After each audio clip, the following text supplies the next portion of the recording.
Civilian organization is the one that I have been able to speak at once in a while, the Gulf Coast Irrigation Association, right? That's the big one, lots and lots of people, and I've told those folks before, to me, they're kind of the Marines, you know, with them, the ones that do the systems, put in the systems, work on the systems, and try to educate the youth. I said, I think just convincing the irrigators, right, that there's an issue, is a big step. Because they're usually the ones with their hands on the timers, et cetera. But other than that, been working with WJPA. We also know they've been working for the Region Authority, the Wise Guys that you may have heard of, where they do free inspection of irrigation systems. Usually paid for by a district or a city that they can come out at least inspect the system and make sure that it's operational and point out problems with it. You're not really allowed to solicit business, you just kind of it's education. So that's been very successful. I think they've done a little bit in Conroe, Woodlands, and then out there, right before. So what I asked him to do, or we talked about doing, was basically that we all hear about the newest technology, which we'd like to hear about, whether it's satellites or rain sensors or both. But also, over the years, Doug has seen, we've all seen where, what's the common saying that all it used to take was a Home Depot card and a pickup truck and you could be an irrigator. And there was no controls, just a lot of people putting in crap. So eventually with people like Mr. Goodwin, the law got changed over time to where at least they had to be licensed, right? And now we're working on people being permitted, even though people have license doesn't mean that they're going to do everything right. Permits help. And then we wanted Doug to talk about the next step and what he thinks, number one, we need to do legislatively, and number two, how we can help get that done. So Doug, thanks for coming, and I'll let you go ahead and start. Sure, Paul. Thanks for having me, and thanks for the turnout. The good news is we can really have a lot of interaction. So at any point in time, you're not going to hurt my feelings. Say, hey, Doug, or hold your hand up or something. Most of you that know me, I'm pretty informed. Anyway, before we even get into the slides, we are going to talk heavily about irrigation, but I kind of put a little bit of broader spectrum on everything too. So I'd like you to look at those two words, conserve and protect. And the word conserve, I think everybody in this room knows what it means to it, knows what it means, knows what we need to do about it and everything.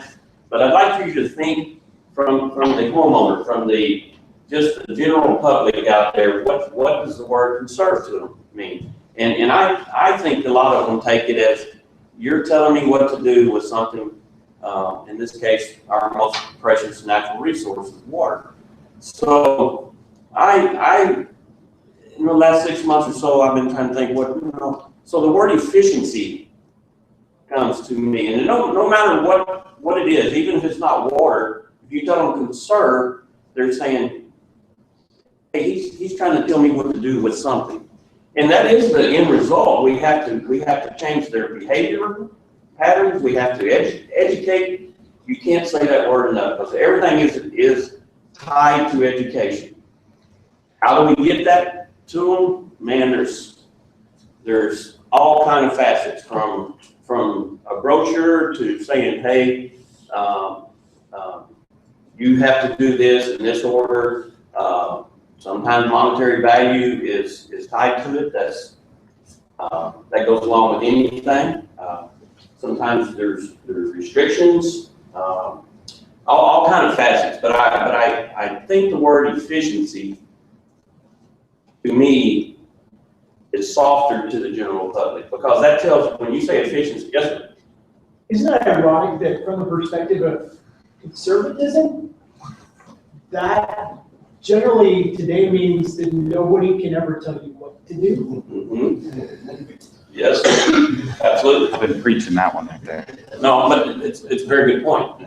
I think, I mean, this is just me talking, I think we all know where we want to get and how we get there, so what is the best approach that we can get the most results from the general public? I will say, I can tell you, in the last 5 years, we've made tremendous leaps and bounds. 5 years ago, you tell anybody about saving water, whether it's through the faucet or the sprinkler system, have a great day. People know that the right thing to do is much more of their vocabulary. You got a lot of people out there wanting to do, and you got a whole ton of people that don't know how to even get where to start. But progress has been made. The other word is protection. Protect. And then I'm talking about water. This last year, man, we have had more instances. A lot of it's water quality. We're blending. Infrastructures are changing. A lot of things coming down the pipe. But irrigation, protect from irrigation. When water goes into the irrigation system, does everybody know what a backflow assembly is? It's an assembly that you must put on one, because once water enters the sprinkler system, it's considered non-potable. We have to protect. And who's going to get sick the first one off of your system? It's probably going to be you. But you're going to get your neighbor, and you have a fire down the street, and all of a sudden you're pulling everything back, and we'll talk a little bit more on that. But I want you to tie in, education is the key word, with however you want to interpret, conserve, and always keep in mind protection as we go through everything here. So I just want to look at things overall. Here's that word efficient. This is just a global look. Leak detection and infrastructure. Lindsay and Shana back there know, and I'm sure a lot of you deal with infrastructure, and that's not my expertise, but it's a huge part of the problem. Pricing. This has been changing a lot. I think it has a long ways to go, but it's a huge part of everything that we're talking about. Lack of data. You may know how much water you pump and this and that, but that's kind of the end of it. There's not a lot of information out there. To forward our programs, to be able to educate more, to just provide overall information, we have to have information to work with, to educate with. So it's really not much out there. Indoor use. Those days, the showers, the commodes, you buy a new house now, probably a house, 10 years old or so, is probably updated. So those days of kind of all the programs for the toilets, the dishwashers, showers and all that, that's kind of old hat. It's old news. So where we're headed is landscape irrigation. And it doesn't matter what group of people you're in, every conference, every meeting you go to, isn't that where it always ends up? Landscape irrigation. And I can say we, because I've been a part of that for quite a number of years now. We are not the devil or the enemy, but by golly, we got to do a better job. And there are people, our industry as a whole wants to do a better job, but we need a lot of help, and we're gonna get into that more area. But I mean, can anybody say that any meeting you've been into and everything, you're dealing with water, doesn't it end up right here? And it amazes me. And I know what happens, monetary, and then you got that big evil guy. I hope there's politics gets in the way. Politics gets in the way of a lot of things, but we've got to figure out how to deal with it that makes everybody happy. And I think a big part of that problem is, though, the people that it's affecting most don't understand. I've had people tell me, you go to a bid, well, I can see a square. oh my gosh, it's, you just chomping, because that doesn't mean squat. Yeah, water's coming out. There's a lot of work to be done there. Okay, leak detection, this is just some general information. I just stumbled across this a couple of days ago, and Houston alone lost 22 billion gallons of water in 2012. Is that right, Paul? In the city. Well, I figured you still talk to them better. You don't want to take the heat. No, I think, No. well, I believe that's probably true. I don't know lately. Yeah, I think it's, well, I think it's it's not the better. highest leaker in the world, but it's Yeah. also, I wanted to add that if you look at, it seems like a huge number. If you look at the state of Texas, I think the average of people, and this is local people, so I'm not always going to tell them the truth in the state, but Mhm. 17% of all the water produced is lost. Wow. Push that across the number of gallons in Texas per year, it's just horrendous. Yeah, But yes, that's amazing. I mean, they, the city of Houston has already done a 450 million gallon a day. mhm. It's not even summer yet, so you know how much they produce Yeah. every year. So that's- And there's a lot of factors that's contributing to those leaks. And, aging infrastructure, and I saw some numbers yesterday while I was looking around, it's mind-boggling what it's gonna take for some of these areas, because a lot of these infrastructures, they've reached their lifespan. They're so-called null and void. And so they're probably way past diminishing returns. It's just really, really costing a lot to do. And then the last thing is population growth. These two young ladies that are involved with the area out there, isn't it number 3 or 4 in the country of the fastest growing? Yeah, it is number 4. Number 4? And the land keeps going west there, and I personally think it's gonna grow faster than what's anticipated, because, I try to stay out of Houston any more than I absolutely have to, but even where I live, I can see the traffic changing on a weekly basis. It is just mind-boggling, what it takes to get anywhere. So these are just some discussion points but if we don't have a working infrastructure, nothing else is gonna work with it, because we gotta have that pricing. So Doug, real quick, Yes, running that 22 billion gallons, just crunch numbers real quick, that's, what was that? 68,000 acre feet, that's a small reservoir. I mean, that's a yeah, no, it's a lot of water. that is an impoundment. Oh, yeah, absolutely. Well, there's a lot of those cities could get by on that pretty easy, couldn't it? Well, it's Montgomery counties.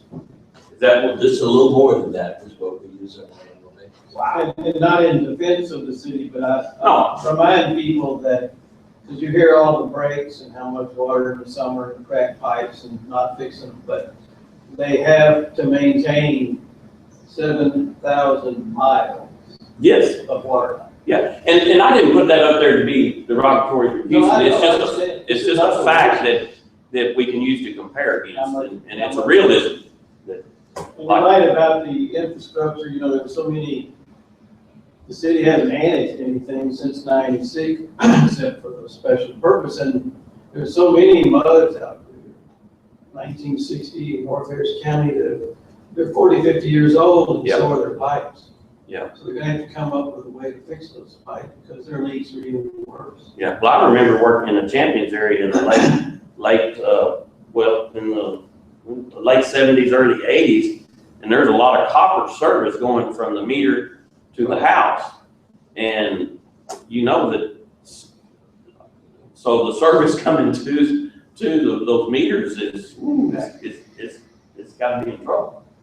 So, yeah, this is just to really give a little better picture of what all is going on. But Texas, I think we're over 1,600 people a day coming to Texas. Gotta have water, don't they? And this is something I pulled off the New York Times. This actually came out on just a couple days ago on the 22nd. And it's a pretty bold statement, but I think it's very true. And But I don't know, have any of y'all ever heard Mr. Weber speak?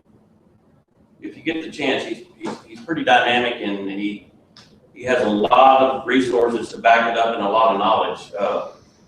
He's involved with the University of Texas Energy Institute, and he's one of the ones that he talks a lot how energy and water, the correlation have is really good. But he made the statement that water prices should fall or rise according to supply and demand. I'm a big supporter of that. I'm a believer you pay for what you use, no matter what it is. But the idea that the price should be the same in the dry season when the supplies are low and demand for irrigation is high, as the wet season when supplies are high and demand is low is nonsense. Now, I know last few years, there's been a lot of movement in is the correct word block? Budgets, block budgets? Yeah. But I think it's a start, and I think we've got a long ways to go. But it's, to me, especially with irrigation, and I think you can tie that in. It's you're using water, whether you're out there squirting your car, your sidewalk, whatever. So you should pay for what you use accordingly. And so that throws us into irrigation water budgeting. And this has been used in several places across the country. South Carolina, I went to say the name, that's a small town, but I know for 10 or 12 years, essentially, when you turn in your irrigation design, and this is residential, commercial, doesn't matter what, you turn in your design, but one of the calculations you must show is how much is under turf, how much is under flower beds. And that's it. You don't have to say what kind of flowers and shrubs and everything. It's based on square footage. And then they run a schedule, allocation, and this is what your allotment is to use. Now, if you stay within that, man, you're treated pretty good. But when you start going over, it's tiered, and the more you use, the more you pay. So Didn't Ron Kaiser do something like that in College Station? I think he did. I know he did a bunch of studies. I don't know if they have followed through. That's a good We question. had, But I think it's the way of the future. we had the lady, the public works lady from, not College Station, what's it, what is it called? Brian? Right? One of those, I think she was College Station actor. Jennifer. Jennifer, She's College Station. yeah, I know it was, but they had actually, Jennifer Nation, she had Yeah. done, they had at least picked out the area, and they were starting to do the overlook to see, Right. usable or the space that should be water. So I haven't heard from her in a couple of years, I guess, at that time. But I know they're looking at that in that city. Yeah. They're supporting that. Carrie, South Carolina. I think it's South. Anyway, they've been doing it for a year. And I think it's a fair. We have done it for properties. One of them was Mustang Engineering out here on I-10. They had 6 buildings. And worked very well for them. We put it before the board, and the board said, well, you're just trying to cater to rich people. That was their feeling, I mean, it's. Yeah, It's not but necessarily true, here's my take. Okay, you've got, let's say your standard 80 by 120 lot. Let's just say that's a standard residential. And then you have this estate lot. Well, if whoever's living there, their means of income is probably considerably more than this. So they chose to have that size of property to build that big a house. So it's going to take more electricity, more everything to keep the monthly, daily operation of that property, right? Why is water any different? I agree with you. Why is water any different? You're not treating one any better than the other, and I think that's a big thing. It's they're both using a minimum amount. and they can, and that's where your water budgeting. See, that treats both those lots Right. equal, and that's the way it should be. Just because you have access to a higher income doesn't make you should be treated any different, or vice versa. So anyway, I think that's a great statement. The irrigation water budgeting, I think, is a very useful means to helping with that. Now, data, just a general overall statement is we're operating blind. Yes, there is some data out there, but it's weak, doesn't have a lot behind it. Data gathered should drive research and development. Because without that, how can you find new ways? I mean, look, well, these computers, that's a perfect example. If they weren't continuously involved in research and development, they would never go anywhere. Water's no different. You have to be planning ahead, learning things. This throws us into landscape irrigation meters. I'm a big proponent of it we've looked at some things. Is there any water operators in here? Okay. I don't know that they totally understand what we're trying to do. Because if you can separate and document what that house is using, that throws us right back in the same scenario. This guy's only going to pay what he used for, so is this property. But look at the data we would be gathering. Because you're going to have, then your true water wasters are going to shine. And your people over here that are doing a good job, and I guarantee you now you're going to have some that their yard's going to look a little rough because you're going to have people on both ends of the spectrum.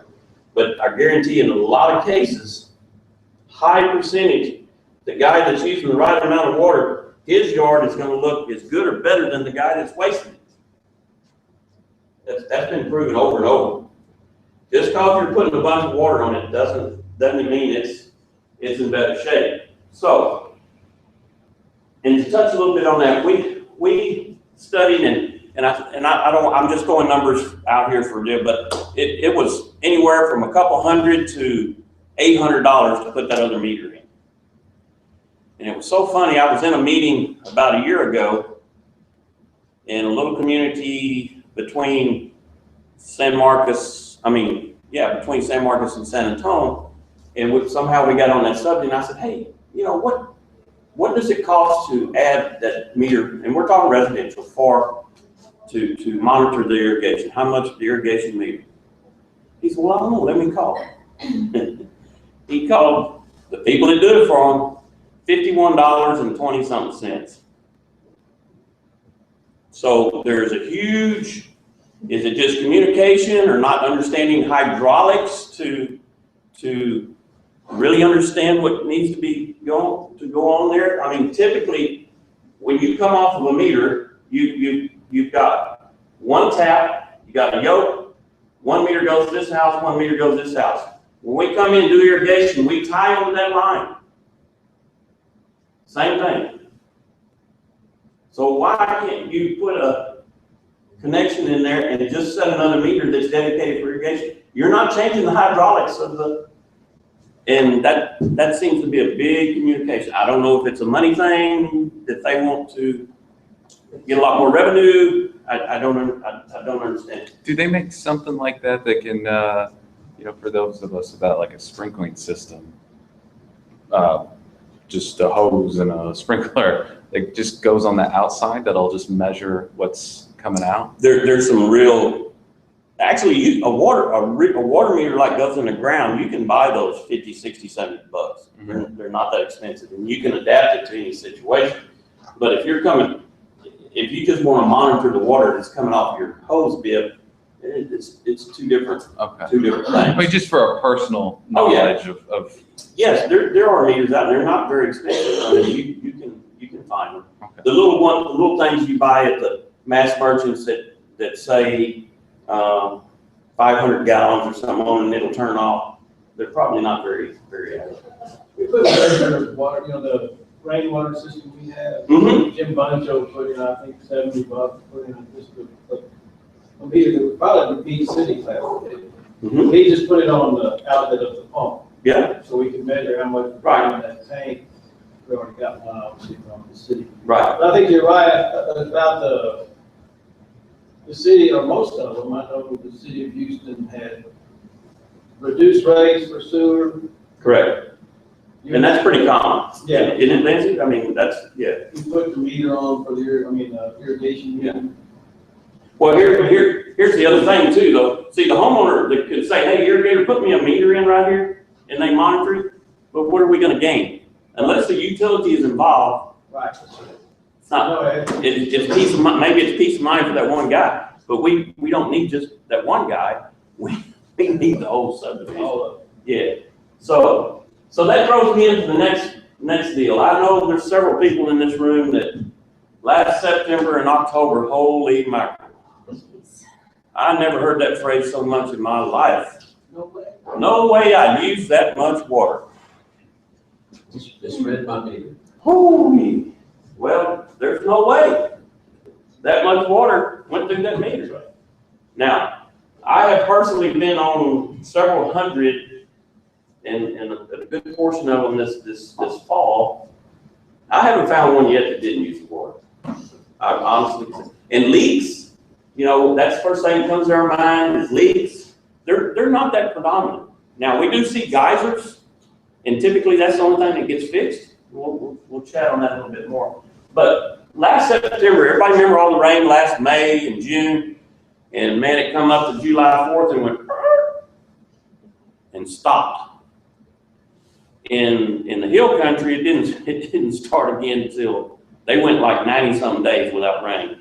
Here we had July and August were pretty dry, right? Well, when people started getting those water bills in September, and bless its heart, social media is really helping a lot that we're trying to do, but boy, did it take a backspin this year. Our phones started ringing, I know Bob's, I know Lindsay's did, but this gets us back to that education. There's no way I use that much water. I actually had a lady in the Woodlands tell me there's a truck backing up in my driveway after I go to work, and they're stealing my water. It has to be, ma'am. So I went a little extra mile from her and actually ran the system, went out to the meter, watched it spin, calculated it, and I was within 300 gallons. Just taking the 450 gallons per day per household on a household of 4. I think nationwide it's 600, is it? Or anyway, just some generic numbers and taking those calculations, and it's amazing how close you do come. But and it usually goes back to the controller.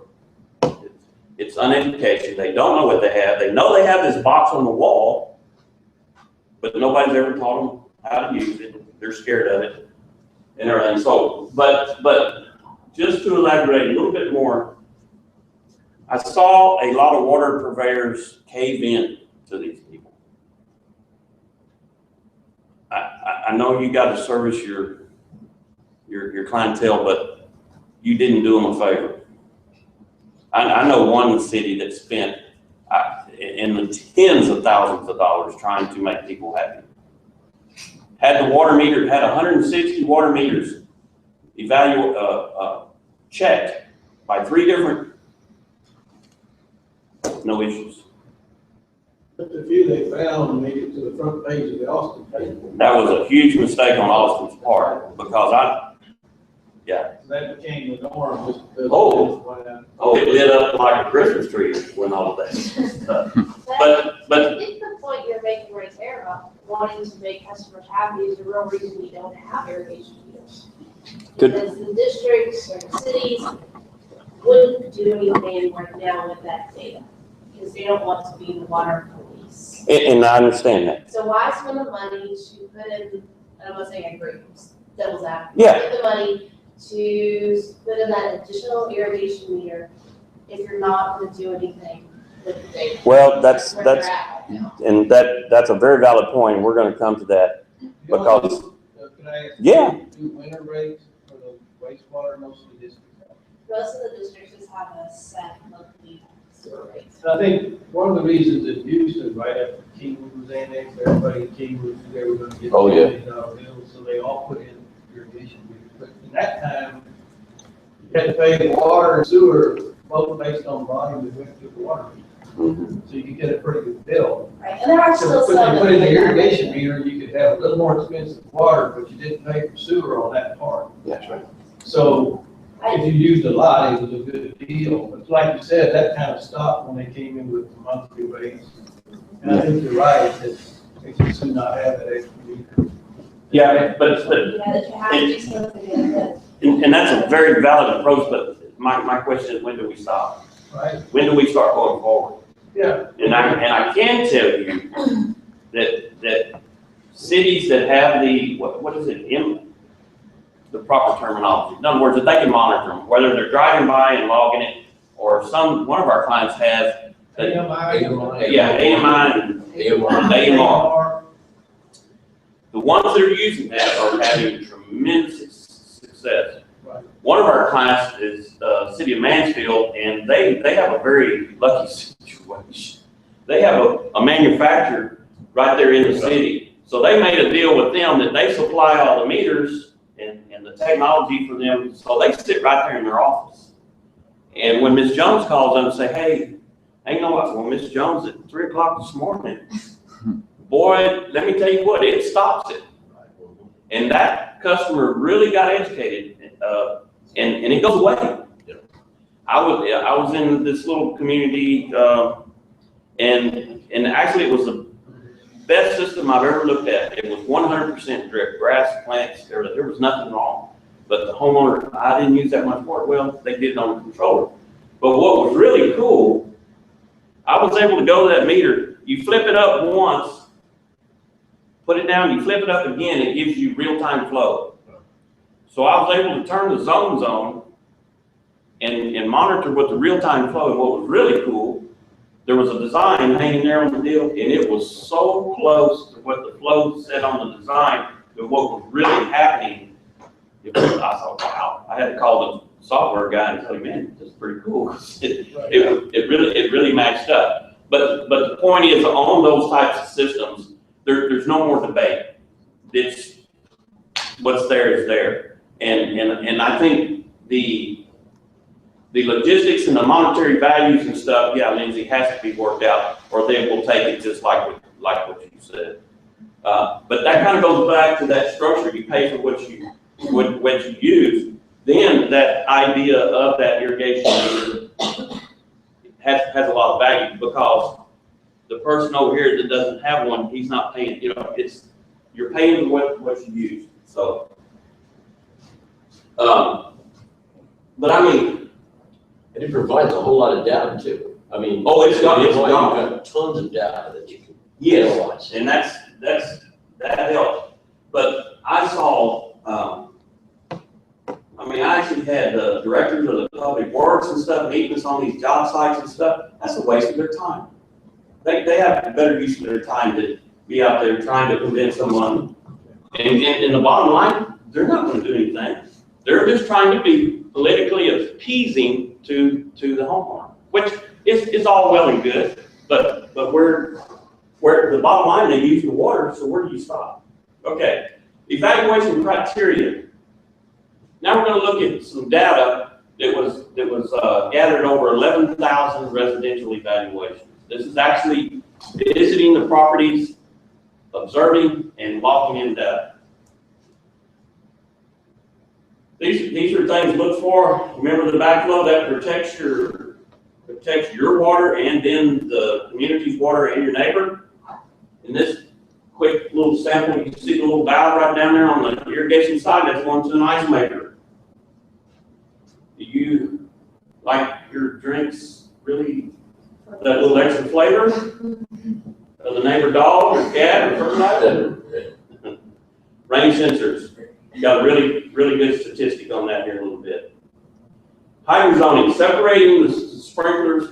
They go in the grass from the beds. It's just that simple. That's the easiest. Then you factor in the sun, slope, and all that. But the main thing, hey, separate those plants from the grass.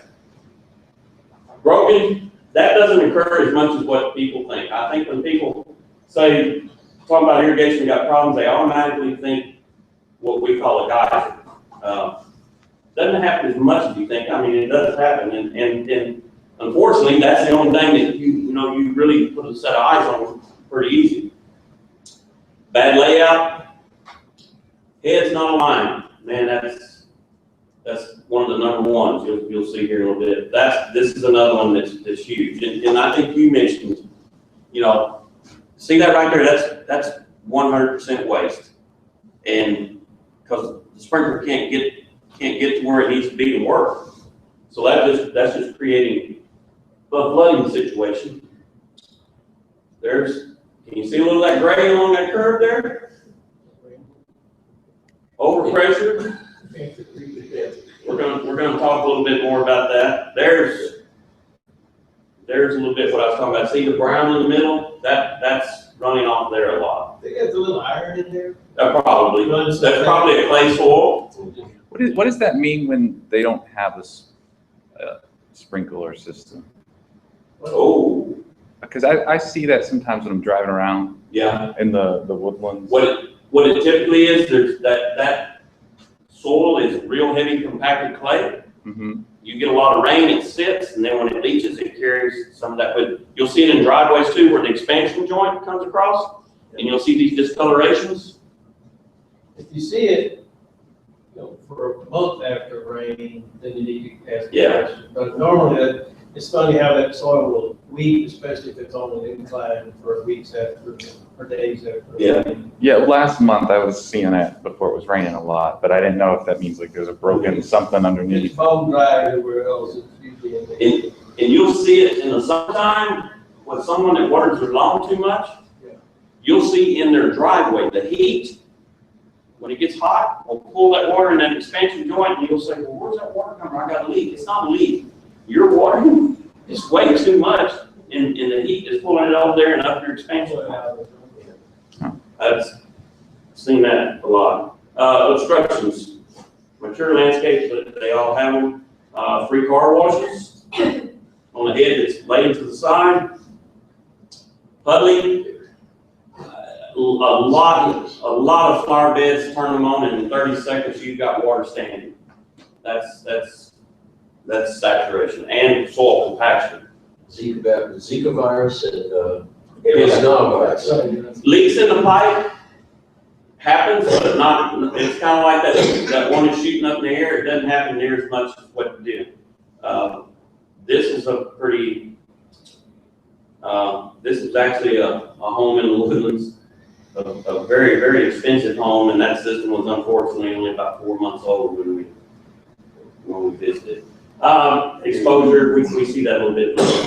Okay, here's a little bit more data. Remember we talked about backflow, 92% have some protection. A little scary there. But here's the one that should get a lot of your attention, the rain sensor. Only 40%. Man, that's bad. What's the database? Is this your experience with Texas, or are these other numbers that come from This is off of 11,000 houses that we've looked at. in Texas?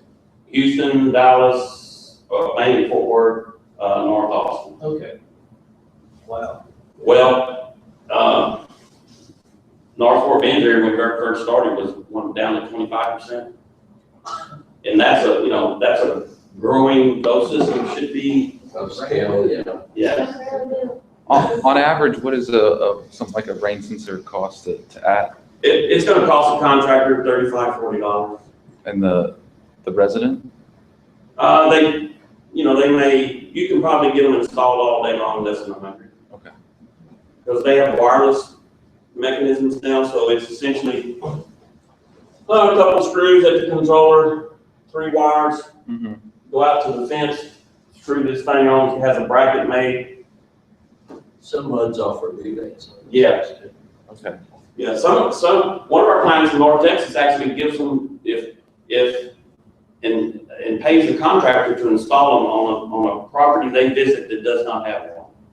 Do you meet resistance in areas where they could get a rebate? No, here again, we fall back to that education. Most people don't even know what they are. And the picture of the real pretty house that I showed you, the contractor told them They didn't put one on there because they don't work. Well, they will work if you install it in the right place properly. That's sad. The nicest, a dream client. I think you want to sell. Yeah. But, 40%, then actually that number has come up. That's a little, watering, what time of the day are people watering? This has definitely changed. It's not bad. It's not bad. Most utilities are saying now between either 8 or 10 at night and 6 in the morning. One of our clients wants them to be finished by 4 in the morning. Because a couple years ago, they had 3 water towers and they had 2 feet left in one. They were scared. So, but I can tell you, 5 years ago, this chart did not look like this. Matter of fact, it was heavy to the 6 to 11 in the morning. Here's something that's really intriguing to me that has changed.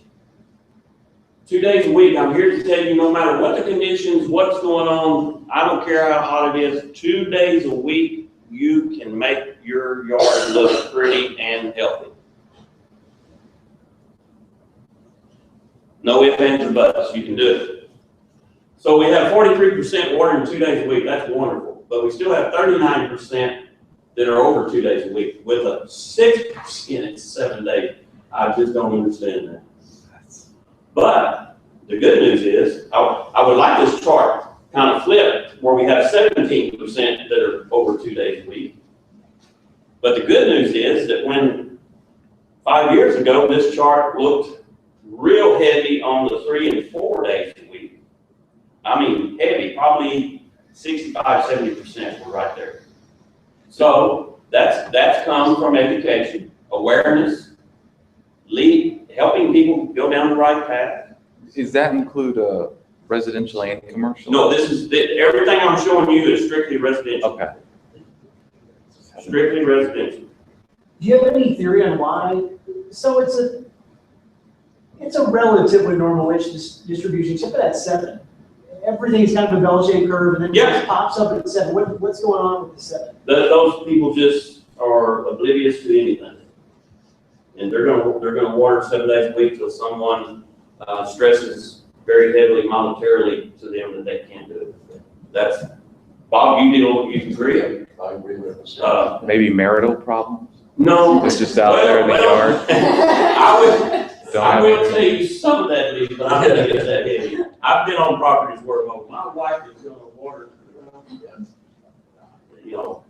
but those are typically just the ones that I'm gonna do it.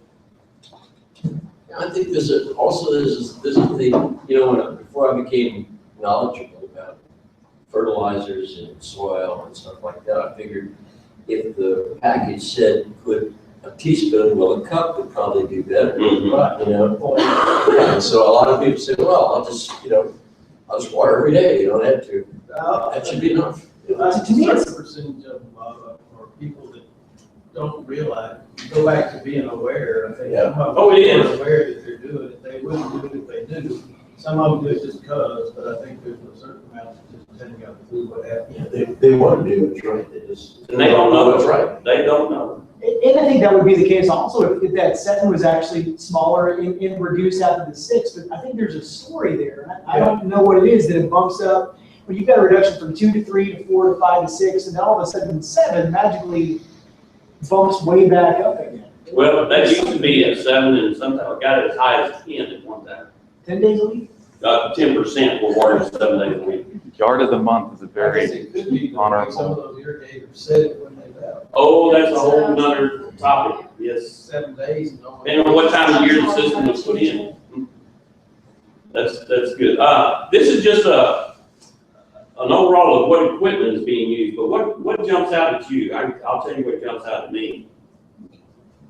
There's very little drip No and, drip and bubble. and stream rotors. Yeah, bubblers are pretty much a tree thing. Yeah.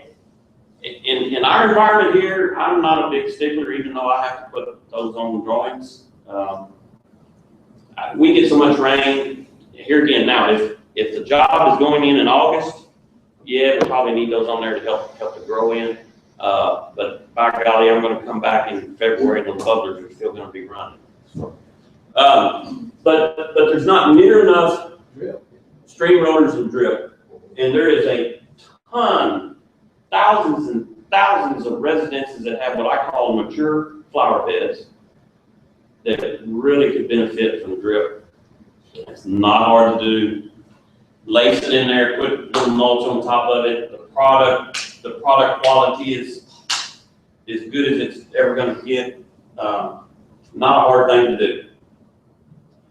But irrigators, a lot of irrigators don't want to mess with it because they won't take the time to educate yourself about the product.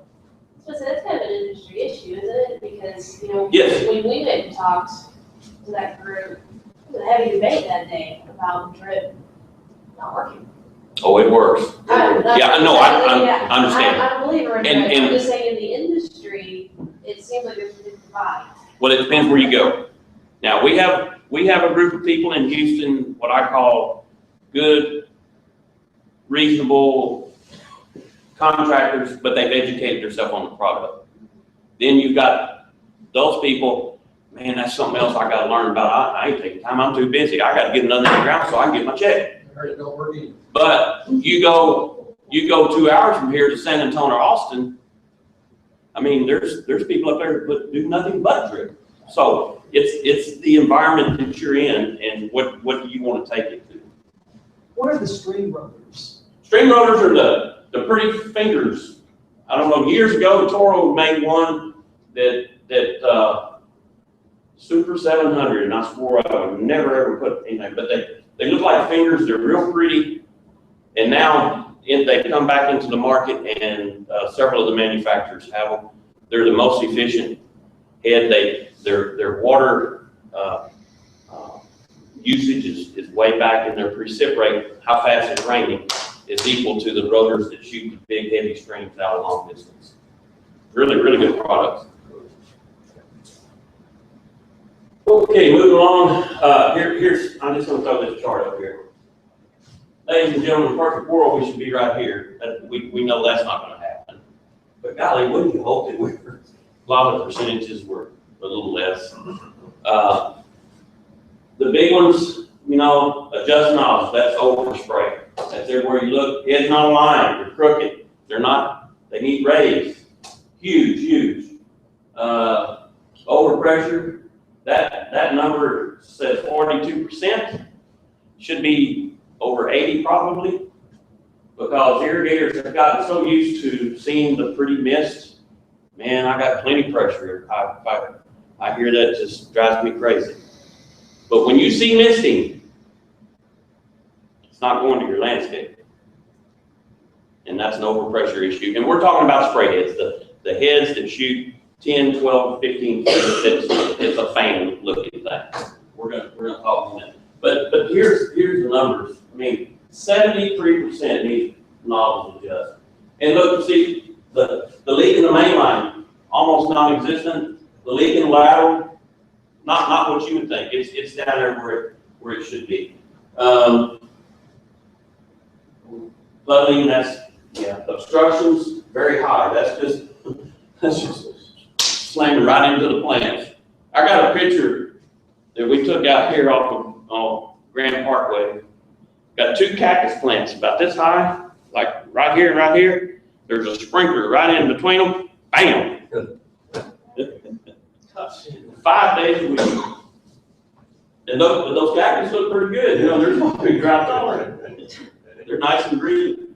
Okay, effects of pressure. This is really, really, really important, because if we did nothing but address pressure, we would say probably in the Houston area 23%. And it doesn't matter the manufacturer, all of those operate best at 30 pounds of pressure.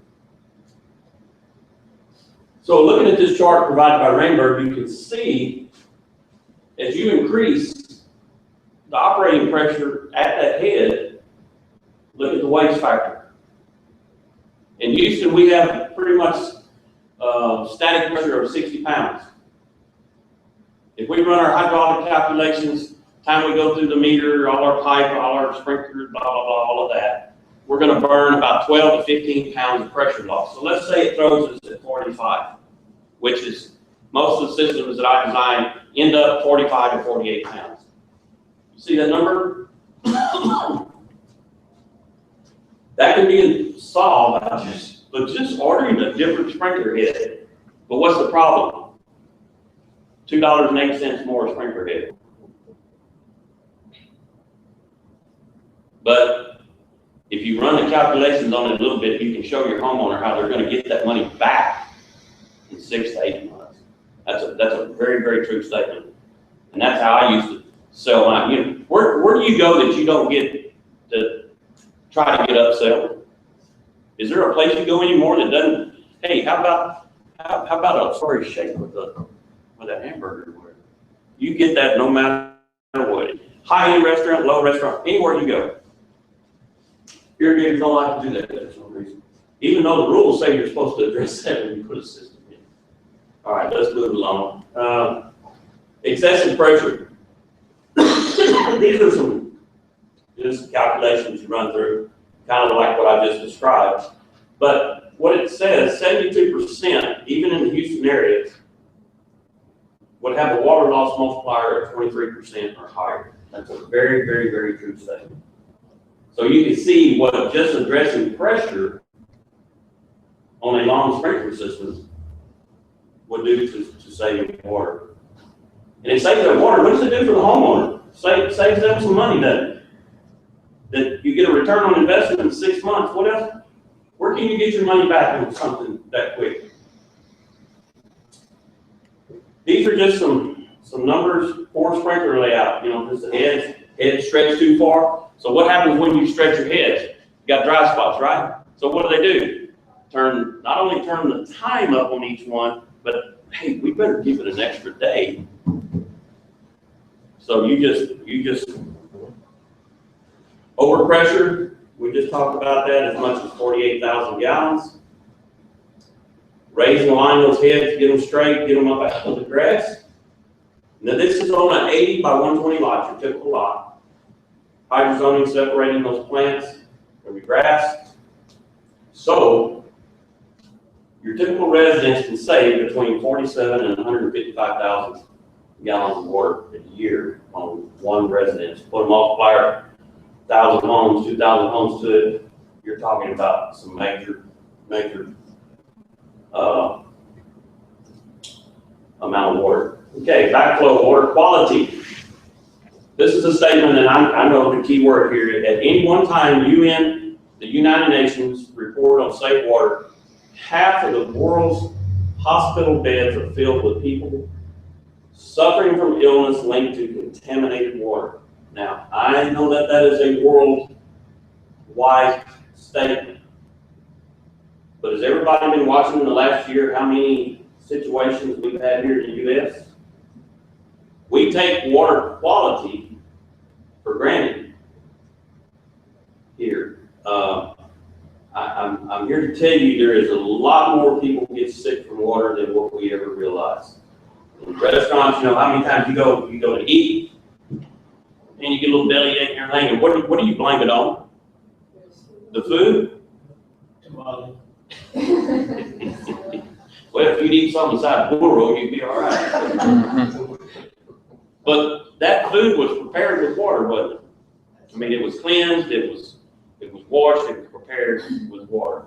And we don't have time to really get in all back those situations, but you know, a cross connection is anytime you take potable water, you connect into it, and downstream there's a risk of getting a pollutant or contaminant in that water.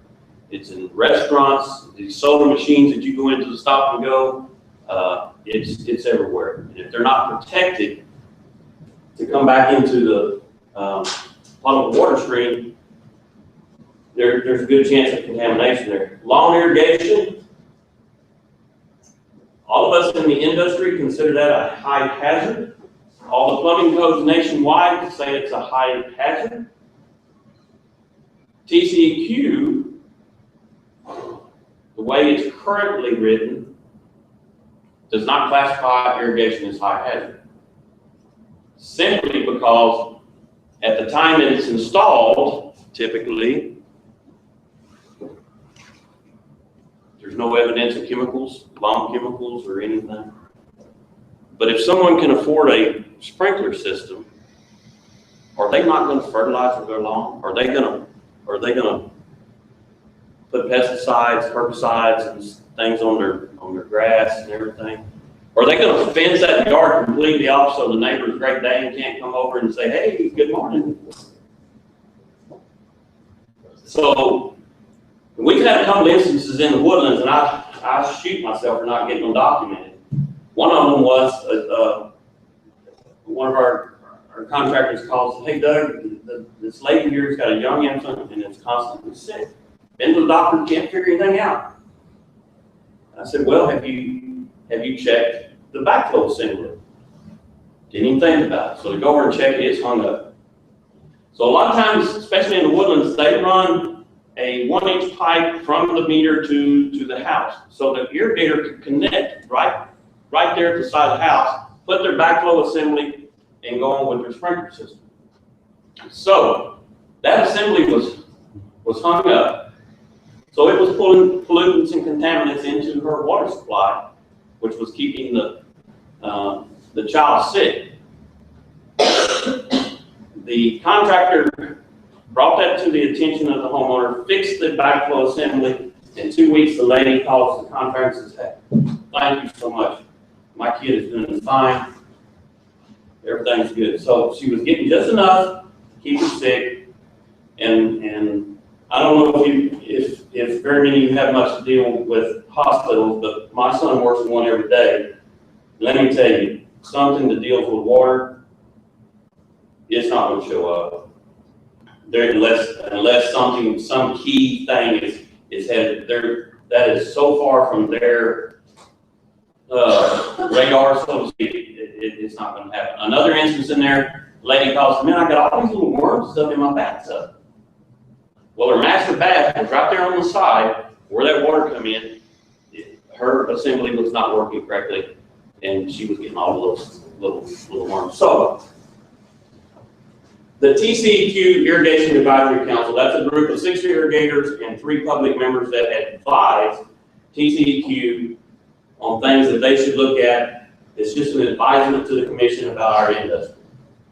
This has been a hot topic for a number of years. They are in the process of petitioning TCEQ to open up the rules to address this on backflow. There's a couple of little things that they want to address too, but that is I just can't tell you how hot that topic is.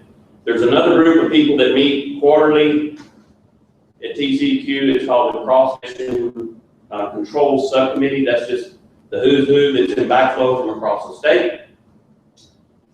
The meeting is monitored and organized by a TCEQ representative, and they have been preaching for years, but it got a little hot at the meeting a few weeks ago.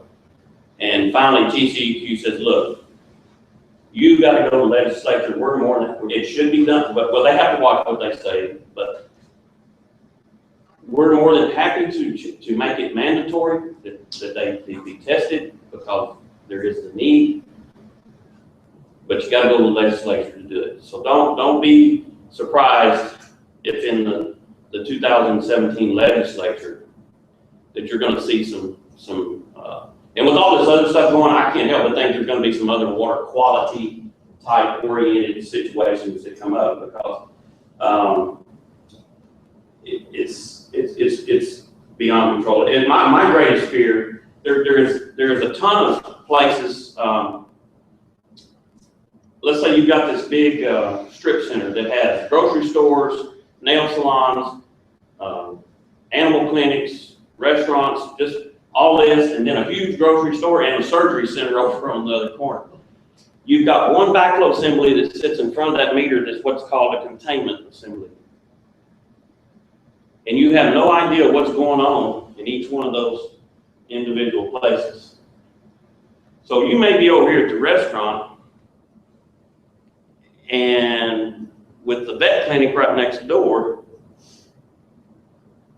Pretty scary, isn't it? The other thing that scares, any attorneys in here? Okay. I didn't live today. Well, ladies and gentlemen, when it hits the fan, the attorneys are gonna be the only ones that win. That's right. Because there's gonna be such a panic. Because utilities and water, man, we gotta get all of these tested, and then it's chaos. And you've sent a really insufficient message. Well, first of all, these people go, well, how come we haven't been doing this before? It should have been done.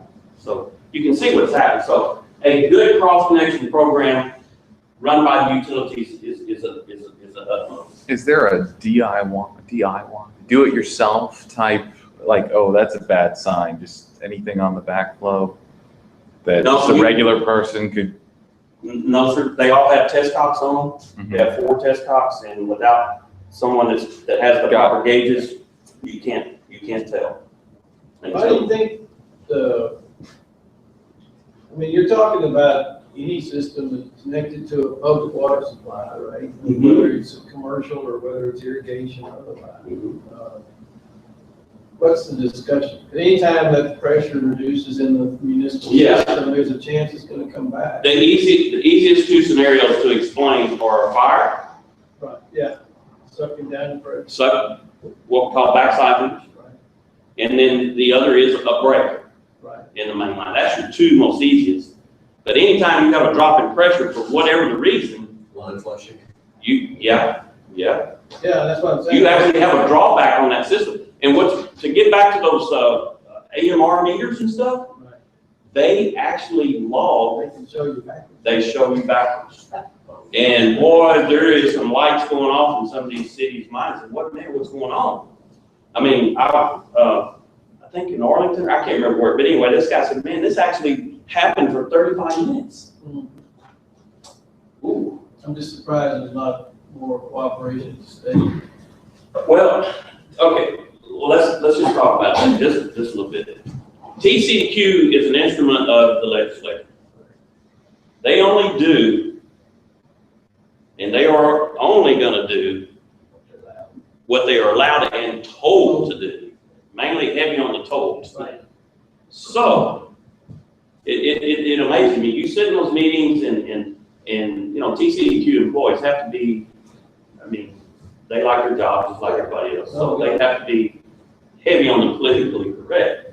But that's what surprised me finally. I mean, two of the major TCEQ people in that meeting, they just finally said, look guys, go get it done, we're happy to change it. And that's the first time they've ever just come out and said it, so. And that's what gets me. A lot of industry and everything, they want to blame everything on TCQ. TCQ is our instrument. They're the people that manage our licensing programs and everything. But golly, when it gets down to it, they do what the legislature tells them to do, and that's all they're going to do. So, there's going to be a lot happen there. Infrastructure, we're getting back to that. This blending. Now you're having one utilities infrastructure tie into another. I mean, man, we got a lot going on, and we better protect that. I think you're going to see a lot of improvements to treatments, and the gentleman right here in the front, we were discussing that earlier. That's going to be a big part of the future because we got a whole lot of different new scenarios that we've never been faced before. And here's last to wrap it up. We talked about the legislature a lot, but here's to me, this is where it comes down to is, and this is a tough road, but a lot of these problems are going to have to be dealt with on the local level, whether you're a city, municipality, water authority.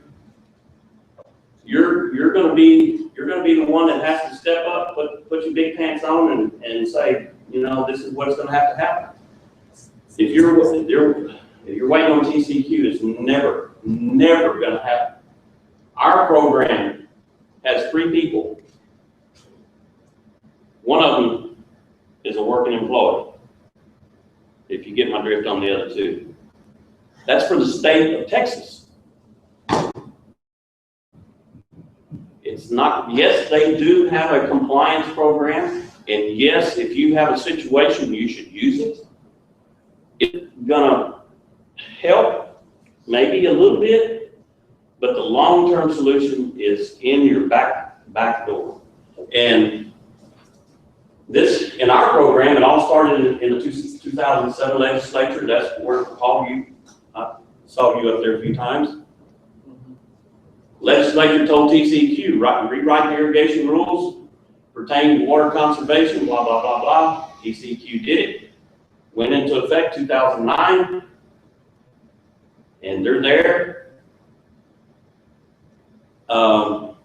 They gave the power to local entities to enforce. They have two things they got to do: create an ordinance and some type of enforcement program. That's all they have to do to enforce the rules, and they can go above the rules if they choose to. Unfortunately, that's where we're at.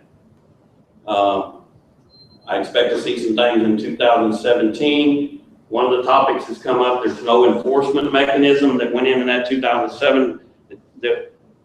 This city over here says, by golly, I'm not going to do it. There's no enforcement mechanism in there to make them do it. You might see a little something a little more stringent on that. But yeah, it's got to come down to the local level, and that's a huge undertaking. Our industry is no different from other industries. We got good contractors, we got bad contractors. And unfortunately, if nobody's watching, which is pretty typical, even in some places that have so-called people, they don't know what they're looking at. Our industry actually wants. I hate to use the word regulation. I think of course we got to, but it's just verification that you're doing your job right, according to minimum standards. Our industry does want that. How do you get there? Is there monetary value associated with it? Heck yeah, there is. There's nothing else. There's nothing comes along that doesn't have monetary value associated with it. So anyway, that's my wow. That's a long 20 minutes, Paul. That was good though. Really good information. Anyway, let's see. Yeah, questions. How long ago was that Woodlands story you were talking about? You see, you have the documentation. 2011. Okay. And let me, one last thing. If you want to, I can't say enough good things of what's happened in the Woodlands. Right. It all started in a panic, let me tell you, because I was there. On May 26, 2009, no, June 26, 2009, they almost ran out of water. And I mean, yeah. And boy, they did. So, Everybody. yeah, I mean, the Woodlands was that close to water out. That was the highest pumpage day they ever experienced, and they were close to running out. Consider going to Lake Conroe as that surface. No, I just think that would surprise a lot of people that live there, that something like that is even possible. They don't understand backflow. I mean, I don't. how should they? They don't even know what that I is. just have a daughter and now I'm scared back. Yeah. But in the public, that here again, they don't know about it. When they do get educated about it, a lot of them get scared because it's a real situation. Okay, because I guess two questions. I ask you first. In the city of Houston now, it used to be had to be a plumber to install a backflow permit. The irrigator came in behind, but the plumbing permit had to be pulled. Yeah. Well, they still have to pull a permit, and you can do it online for your backflow. Okay. Now they do count the number of heads on your sprinkler, and that's why they charge you for That's the city of Houston. City of Houston. What about the mud? Because mud, I guess I've always been not frustrated, but puzzled about how they do their houses and their businesses with no plumbing code. Well, some of them. Well, they do have to have the operator inspect the So it's the backflow. operator usually like the. Yeah, they have to go in and inspect the backflow to put in correctly before they can get water service. So,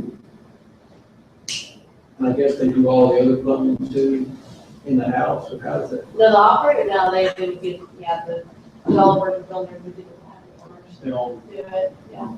kind of. The operator would only check the backflow. It seems to me, going back to the other question about this, I'm not sure why municipalities and BUDs and others aren't more concerned about the liability of not being real tedious about. Well, it's because they're not aware, but there's more and more. We just picked up a mud that's real close to them that's gonna start testing. But it's the same as the irrigation hall, they don't understand. Most of them don't even know what that thing around there on the side of the house. Right. They don't even know what it does. And you can't blame them, nobody told them, the irrigator didn't take the time to explain it. That's the thing that freezes in the winter. Yeah, exactly, that's why, Those 2 years. that's why I drew that diagram and sent it y'all. Those 2 years. It helped though. Oh, yeah. Yeah. We had a bunch of them, remember you sent that diagram? Yeah. Technically, we popped a bunch of them. Oh, yeah. 2 or 3 years ago. And it goes every 4 or 5 years, man. Right, blow them off. But James, I guess one of the problems is that it's not so much my yard that's gonna pollute anything. I don't have an irrigation system, whatever, but I'm just up or downstream from somebody that may be putting pesticides and fertilizers in the yard. My street may get shut down for a few hours. Here it goes. I'm gonna be drinking the water from Right. down the road, so it's not just something you can do to protect yourself, it's something we need to protect ourselves from. Well, like you check your smoke alarms every, but I don't know. But you do it, it's like a thing you do, so it seems like that'd be nice to have and a here, a we're gonna number. get back to economics again here, but irrigation to me is, for lack of a better word, it's a luxury item. Yeah. And it's there to replace rainfall. Unfortunately, the mentality's gone the other way around. You're gonna run that and if it rains a little bit, hey, we got a little extra. But to protect that water supply, part of an irrigation system is a backflow system. You chose to have that, just like you had a swimming pool, just like you drive your car and you had to get it inspected. Those assemblies have test pops on them. They're there for a reason. So if you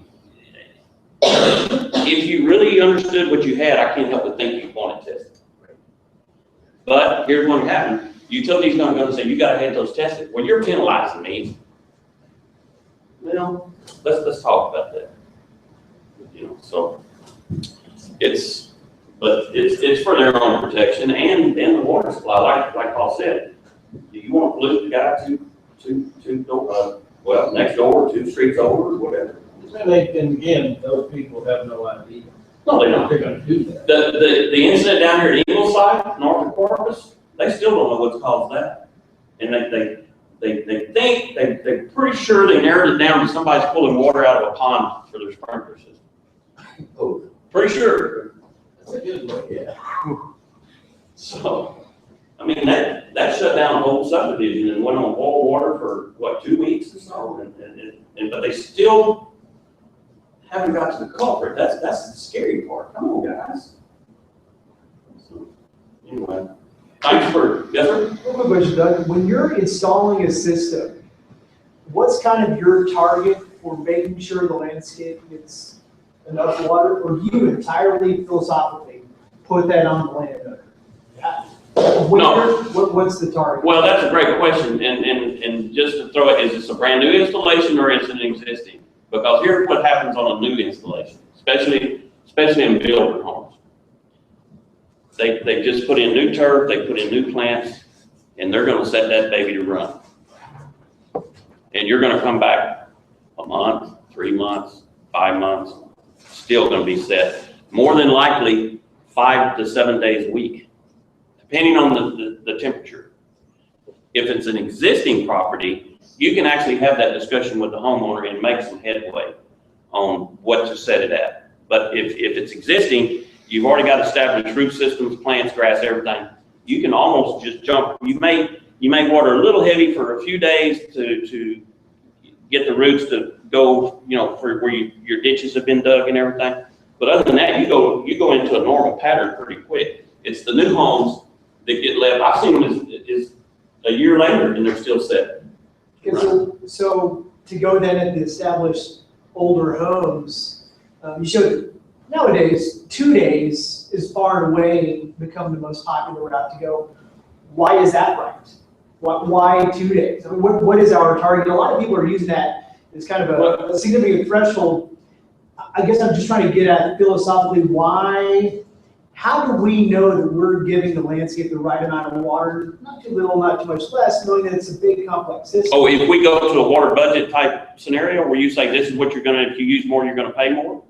I'm not even talking in terms of tier. Or advice, at all. just advice? I'm talking about application of quantities Yeah. to the landscape. What is our target and why? Well, I can line 10 irrigators up right here, and it's gonna be different on every one of them. Because they haven't put any kind of so-called science behind it, but there's formulas. But Even because- here, AM's got some good Yeah. information. Well, the reason I asked this question is, at the Water Efficiency Network Symposium we had a couple weeks ago, Mhm. one of the questions I asked a gentleman from Huntsville was he was using an agricultural equation correct, to figure out how to apply. and that's what it's all based off It of. is, but if we think about producers, agronomists are going for maximum production. Correct. I'm not sure that's probably the best way to go. If No, you have your own Right. annual. But if you look appraisal at in Paul's your- system, Paul's got an ET system over here. Yeah. And he puts out, and they've got sensors all over this, all over the county. And I should let him talk about it. Go ahead. But, it's based on residential turf grass. And so, you know, it's either you pick out St. Augustine, Bermuda, Zoysia, you know, whatever you have, and it's based on residential turf grass, not agricultural. If you recall, that's right, I mean, that's what he said, but I tried to get him to say, when I asked the question, and he just danced around it. That number that's on the ET and the transpiration, Texas A&M, usually that's the number that's for, I mean, you can pick a crop. Closest we have is turf grass. So then the number they show, and he was talking about, is the highest, greatest growth, like a golf course or a turf farm. What we do then is factor it down by almost 70%. Now you can do high growth in a yard, or medium growth, or low growth. So the number we try to publish is that number that's in the middle, turf grass, and it's got nothing to do with agriculture. And that makes me feel a little bit better, but even He didn't still, say it. if you look at native perennial grasses, they weren't just slowly incrementally growing slowly and steadily throughout the year. Pull some rain, bam, and then kind of slowed down when it got dry again. But we're not gonna solve the world's problems here today, but we've got this expectation of, we want to see that slow growth, so I know how many days a week or month that I'm gonna have to mow that thing. But I guess philosophically, I'm trying to go, what is the appropriate target? Well, Our expectations that are you- messed up. I think, Paul, to answer the target is 0.6, which is an industry standard. But I'm here to tell you, we took some to 0.4 in 2011 and had great success. And my business partner he has lived and breathed scheduling for 25 years, and he knows it left and right. So he was really skeptical, and it surprised me. He said, "Hey, let's go below that 0.6 and see what happens." And I said, "Wow, we actually got to 0.4 and everything still looked I okay." told you the other day that we actually went 0.6 times the number. Yeah. And then times 0.6 again. But my deal as far as how much it needs, what I try to do with all my plants is just see how little water I can get. They'll tell you. without killing. And I think, Paul, that's what I'm trying to I'm go saying mine. No, really. If you kill them, then. No. Hey, really, if you're around at your property, your landscape will tell you when it They needs tell water. when they're decomposing. And it will respond within 45 minutes and look as good as they, Exactly right. So you watch them a little bit, and then you can say, hey, they're starting, maybe get a little bit give them a little drink. I think, Paul, that's exactly what I'm But- trying to get at, is because we never did anywhere close to giving them a chance to tell us that, because we're always up here. Yeah. And maybe they start to get stressed down here, and then the real serious threshold for survival is down here, but we're always up here, so we Yeah. don't know how close. But the other factor that just floors me, that just gets avoided because it can solve so many of our problems, is their soil. Yeah, and And- those factors are, But remember, he's a college professor. Yeah. So he's gonna use what's out there, but your challenge as an individual, how far can I go? what, because this yard and this yard may be two different animals. And it's gonna be dictated by the soil, because that's a reservoir. If you're talking yard, they're absolutely going to be different, let's say Yeah. all at the same time, because they're bringing in fill. Yeah, I mean, exactly. There's And very junk little fill. quantity of native soil. But like Doug was saying, you know, a cubic foot of soil with about 5% organic matter Oh, can hold up to 3 quarts of water, oh, it's, you know? So you talk a 4,000 square foot yard, that's a 4,000 cubic foot yard. That's 12,000 quarts of water that it can hold, or 3,000 gallons of water. That's a lot of water that the soil itself can hold, if it's good soil. and most of these camps don't hold anything, that's part of the problem. Exactly. That is a problem, big part of it.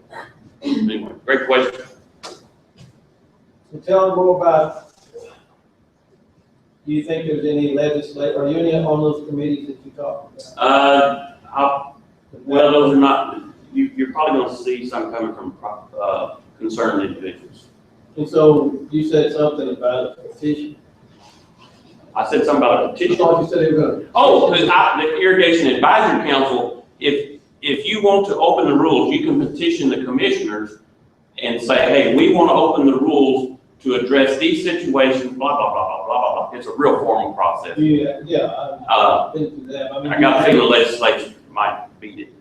Is that a form, or does anybody formalize that process? Oh, yeah, Not the. it started, but they haven't had the blessing from the commissioners yet.